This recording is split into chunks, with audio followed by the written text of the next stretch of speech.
Hello. Recently I seen this video. No, not Lethal League. This new study says that the crisis in cosmology just got worse.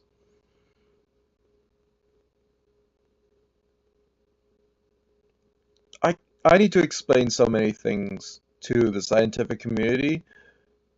Um, Not specifically her, but everyone. I'm including anyone who's studying the expansion of the universe in a general idea, just so that you can understand some stuff. First of all, um, JWST, awesome thing. We expected to look into the deep space, very as far away as we ever have, and we expected to find the light that has now redshifted, whatever, blah, and find out that that light um, shows us what was in the beginning of the universe. And all we saw was more galaxies that were already formed, which means, here's the thing you don't understand. The universe is not a certain age. The reason why we said that the universe was 13 billion years old or whatever is because the earliest light that we were able to access was 13 billion years old. That and the microwave background seems to present the case that there's nothing older than it. So we clearly have to understand that there are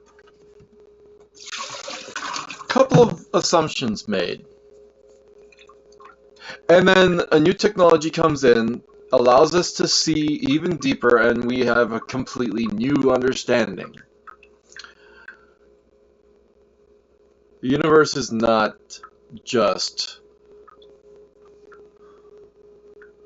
older than 13 billion years old. It is possible it could be quadrillions of years old for all I care. And you will never find out.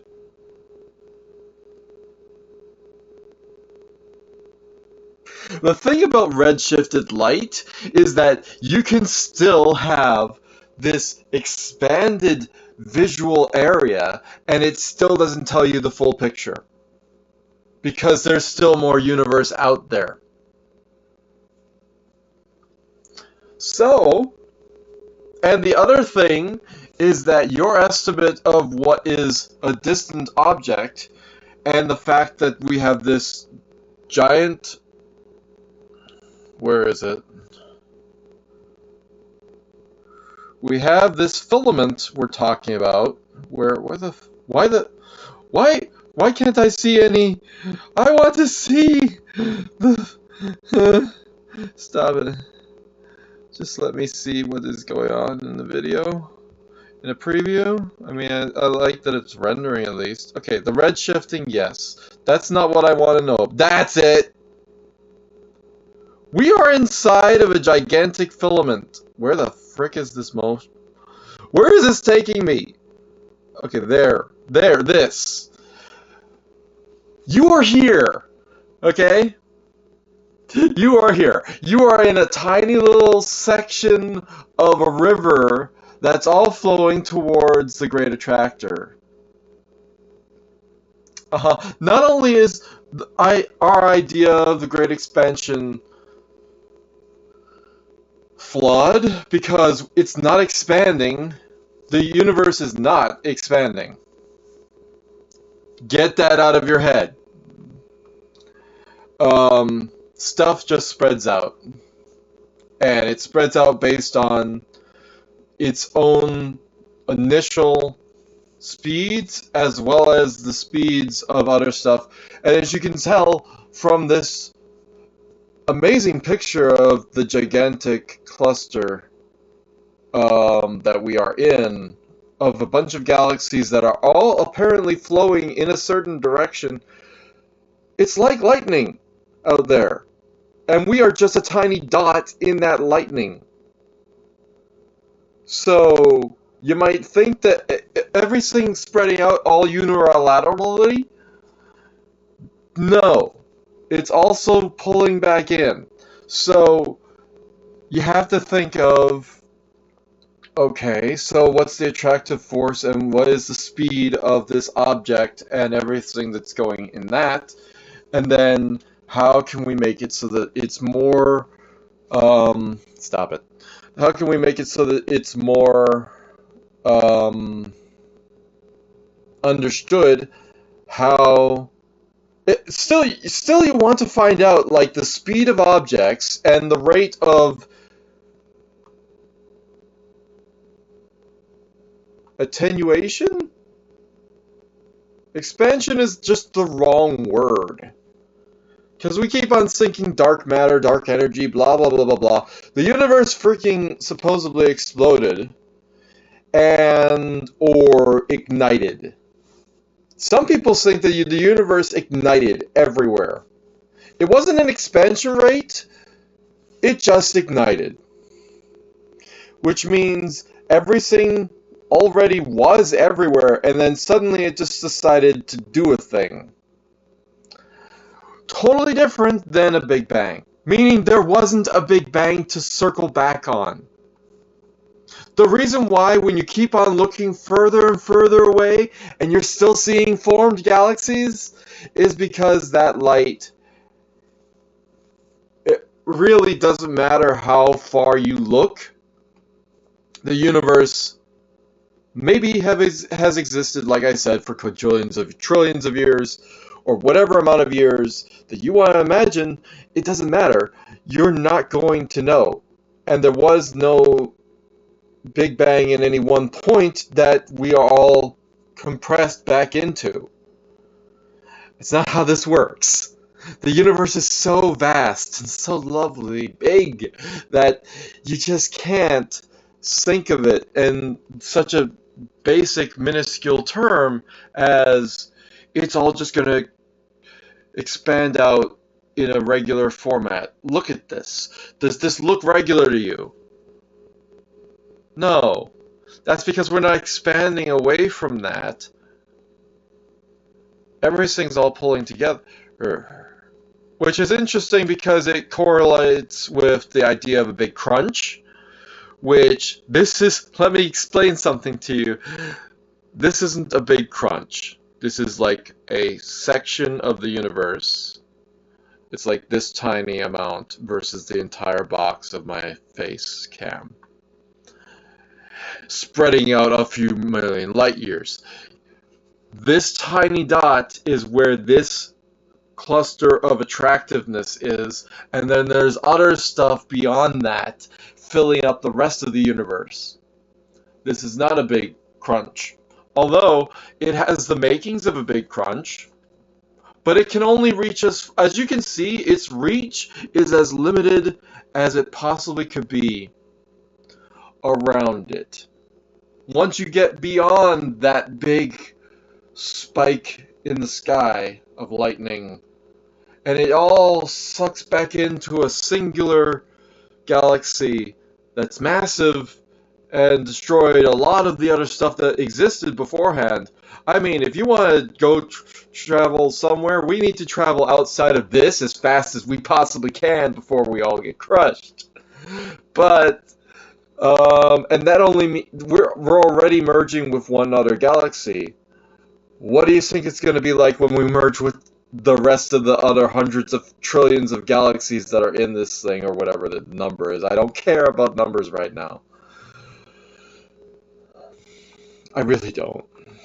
Because once you look past this section of space,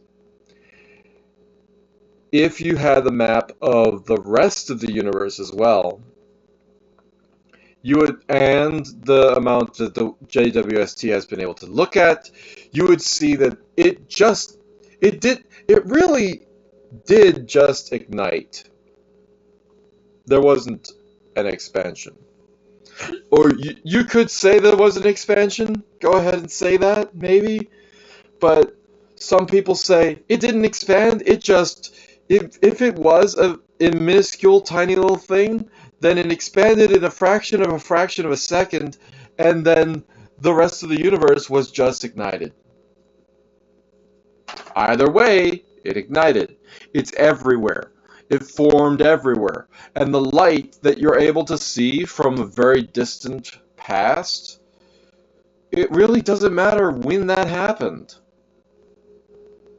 Although we love to have all these facts, there's a chance that even with the best technologies that we will ever develop, with optics and whatever, we will still only be able to predict.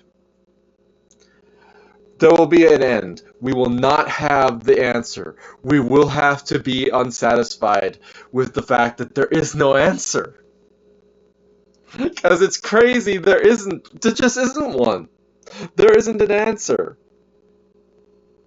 Not one that you're going to know about. And I love that. Now pretend that there's a God. Isn't it funny that we could say that the universe was made both in one day, which it likely was, but also this planet was made apparently on that same day. First there was light, and then there was this planet. He looked into the void and he said, make a planet there. It's this dark abyss. First there was light, and then there was also this planet. Here's the thing. Everything was formed everywhere. You don't just have to say, oh, he made Earth. He made the galaxy. He made the entire of the solar system. I know that the solar system's smaller than the galaxy, but the point is that he made all of that. To say that he made Earth in one day, and then he goes off to make facets of the Earth in a few days. It's just a mental construct, meaning Christianity is just completely ridiculous. You have to also consider, what the hell did God do when he was trying to make the rest of the cosmos? What was God doing?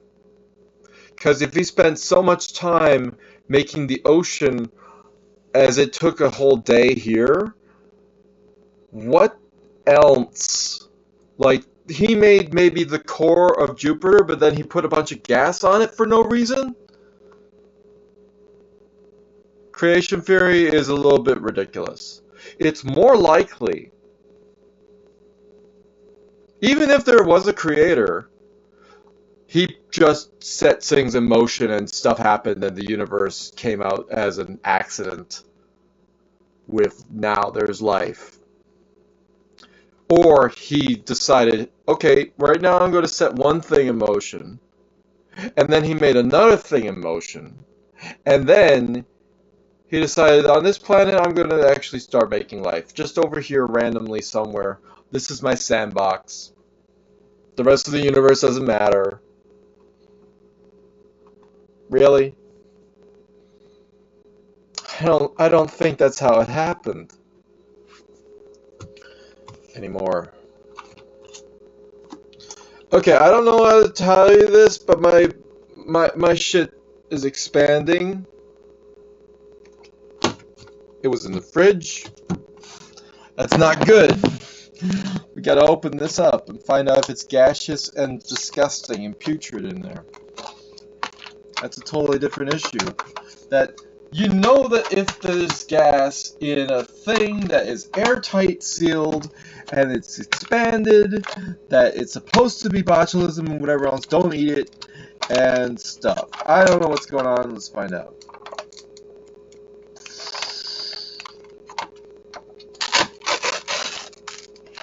It's just yogurt. Wow. That's a fork. I need a spoon. Okay. The yogurt seems fine. Botulism? No, it's not botulism. I don't know what the fuck is going on. I don't know what the heck was going on. Creation theory cannot tell me anything about the rest of the universe. It doesn't work. It doesn't do a lot for me anymore. And ever since we've been able to look even deeper, further, and more away than ever, and now we're like, we don't even know what is going on for our own dang self. I doubt there's a creator out there. Scientists don't even talk about the idea of a creator anymore. Some do. But is there place for the talk of a creator in this world anymore? I don't know. I have no idea.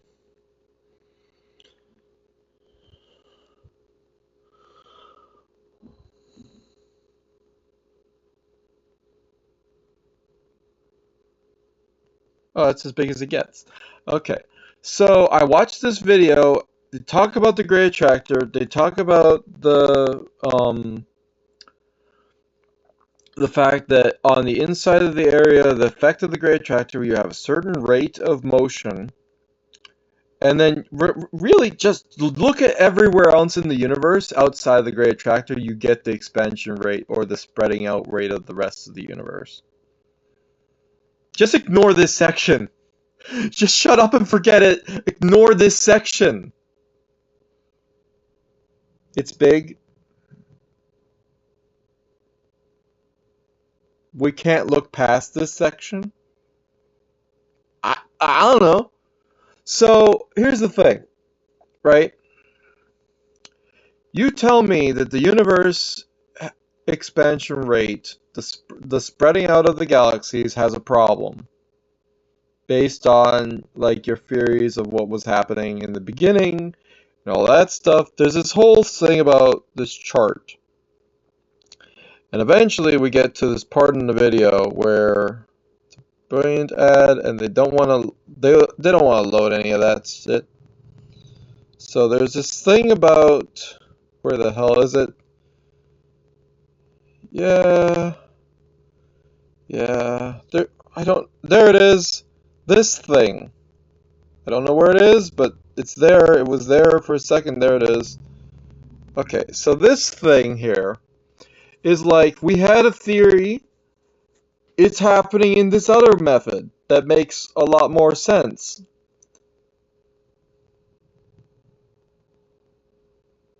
Why does the white theory even exist? The yellow theory just looks more unilateral, just a slight more regular. Not to mention the fact that you have to rewind the time scales and say, now we have to add on a couple billions of years onto the age of the universe. But no, we don't know the age. We never will know the age. So this entire model of when the beginning happened, forget about it. Look based on observations is perfectly fine. It's still not good enough.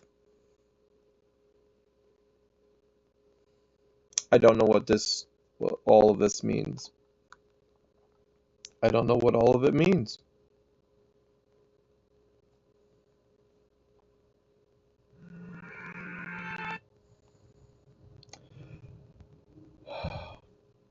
But, of course, I wouldn't be me if I didn't leave a comment. This is the comment.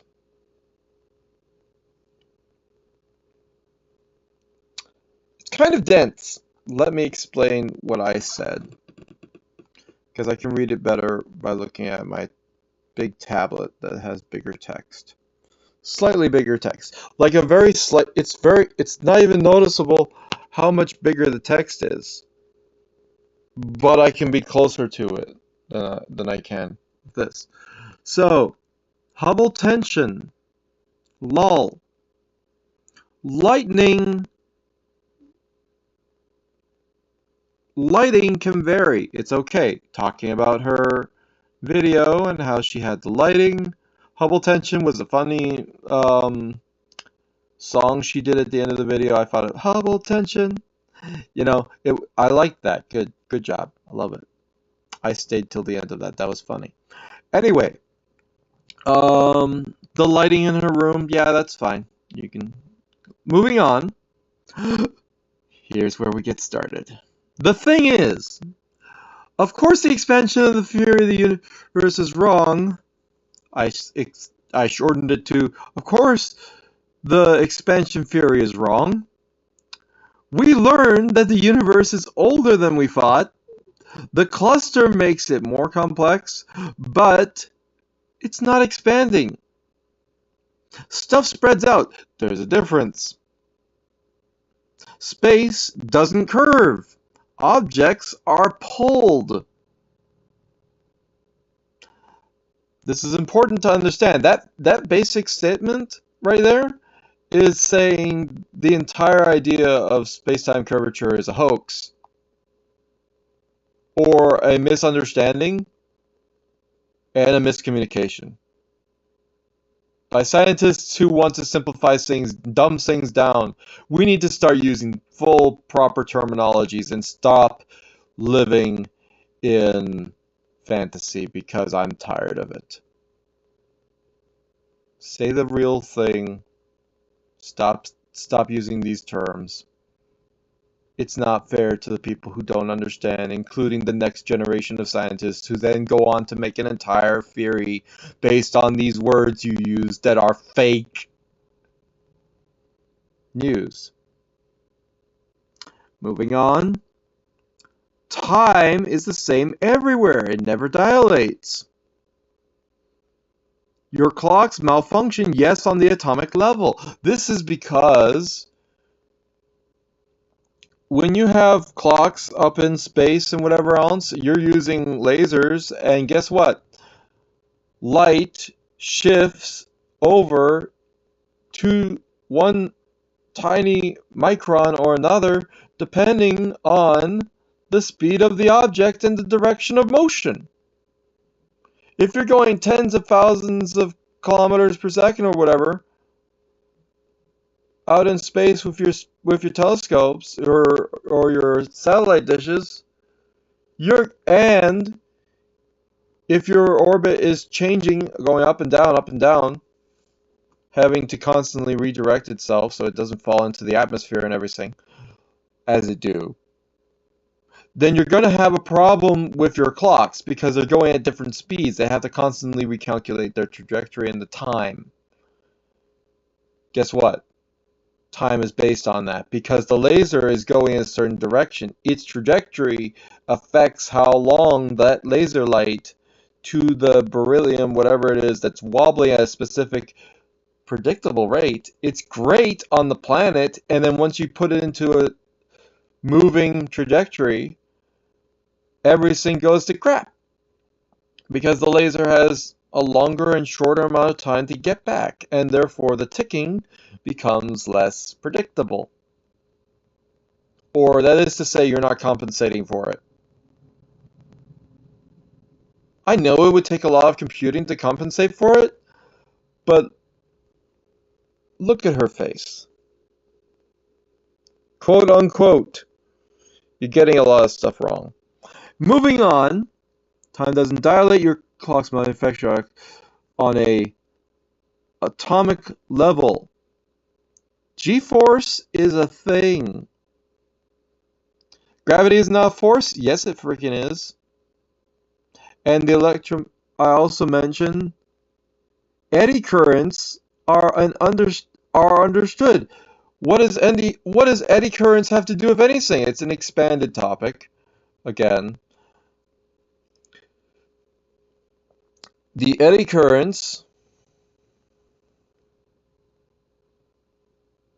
Yeah, you just say that as a. What does that mean? Everyone understands currents, like the freaking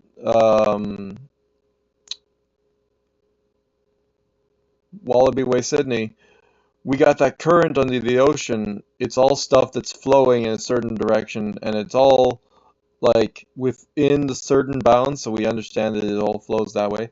But you can have current in like, your electricity and magnetism and things. Things flow naturally. We understand this.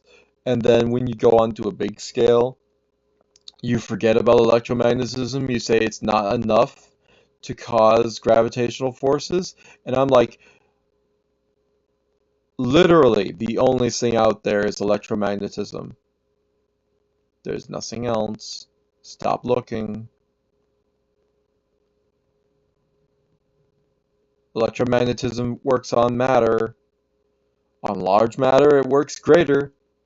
That's why you get large. Also, gravity is not just electromagnetic flow, but it's also the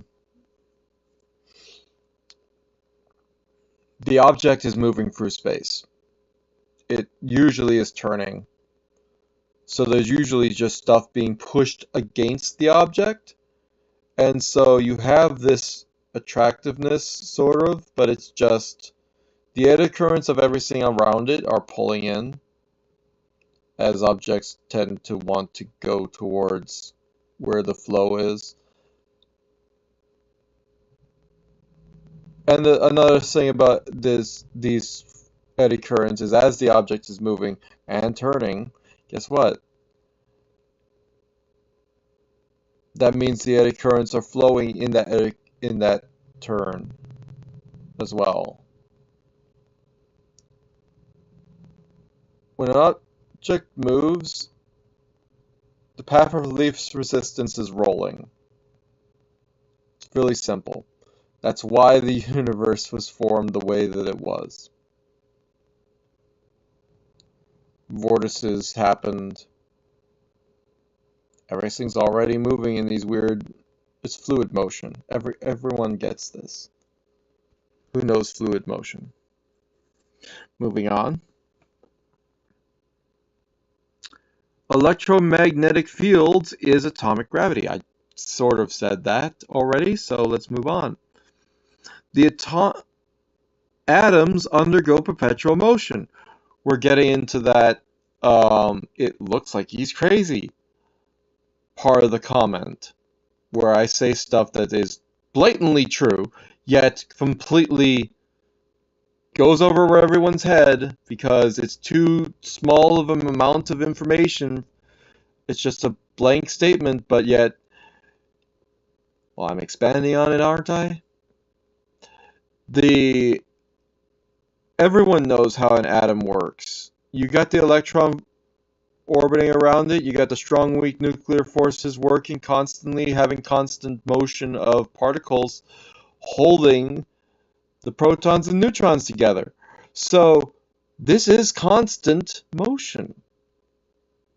It's also constant work.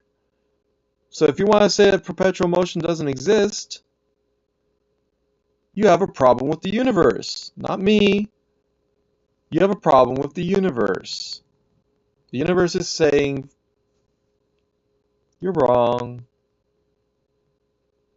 Please understand how perpetual motion is real already. Otherwise, you wouldn't exist. Matter would just disintegrate. Think about it. Moving on. The other theory. Heavy things float more than lighter, dense things.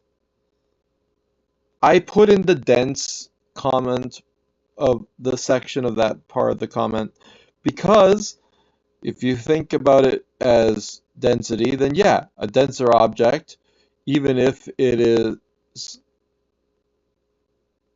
lighter, it's more dense, so therefore it will float less. It makes it more obvious But a heavier object can float more than a lighter object, because the lighter object being more dense than water or whatever it's floating in, the density really drives it home. I hope it makes it understood, but people are still confused about all of that a little bit because their first understanding of it is always the heavier object will fall or float, or I mean it will sink into the pool, like, you know. But again, if the object is dense, why does that matter? It's just another thing that people are not fully integrated with, even though it's understood by people who work with, um, most people who work with submarines and other fluid dynamical people. Um, yeah, the universe is full of facts people likely don't consider. I want to help. Concept Viperion. My original email and my original tag name, because I am, instead of like a car, like a Concept Viper apparently it was. Concept Viper, um, I didn't know that Concept Viper was a car until later, actually. I invented the term. Shush. So, concepts, mental constructs, or thoughts, or ideas, right? Viper made sense, right? Eon is like the everlasting. So everlasting idea, I will strike you with it. Strikes you with facts and theories and thoughts that are a little bit beyond the regular understanding. That's what I'm hoping to do. What I've always hoped to do. And the problem is people don't even understand gravity yet. In a general sense. It's not one thing, it's two things.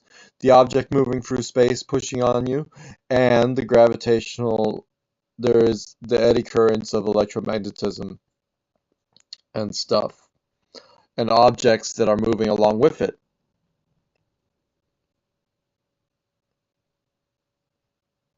One person liked my comment when I said that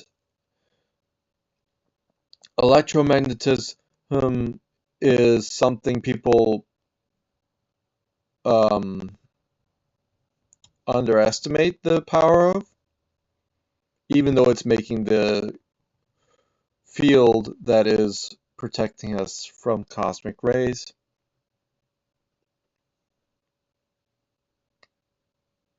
It's part of the reason why there's a field out there. There's also the ozone, but like the electromagnetic field out there is like an extra layer.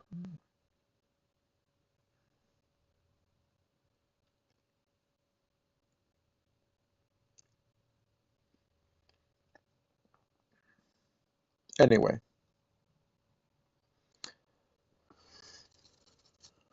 back to the idea. Cosmological crisis.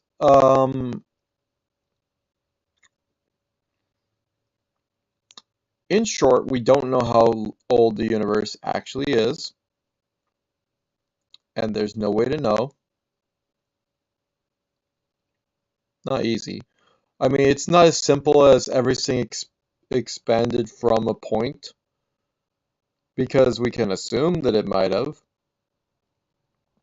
We could also assume that everything is just moving all around, and we could infer this idea of space moving in all directions and whatever else. But we know that there's also this lightning ball out there that we are in, and everything else is going along with and stuff. And it's like, what the hell am I looking at?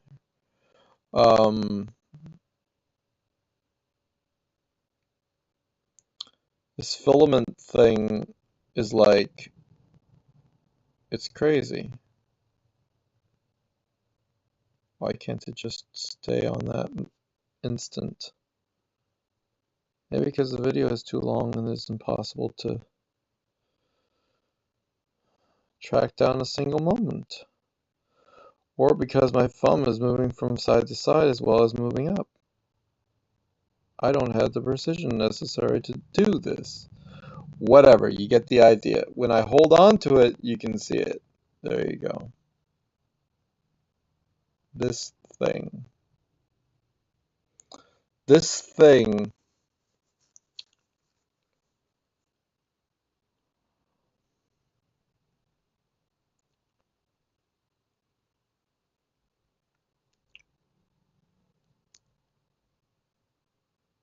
If the galaxies are huge and they have a black hole inside of them, the electromagnetic field all warping around this flow of objects flowing towards whatever is in the center, but also beyond that, and even deeper because apparently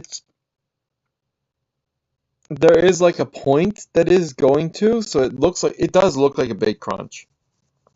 And yeah, but again, this is localized. This is still a section of the universe.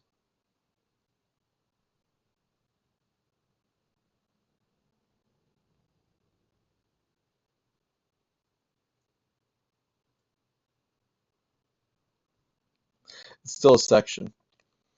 So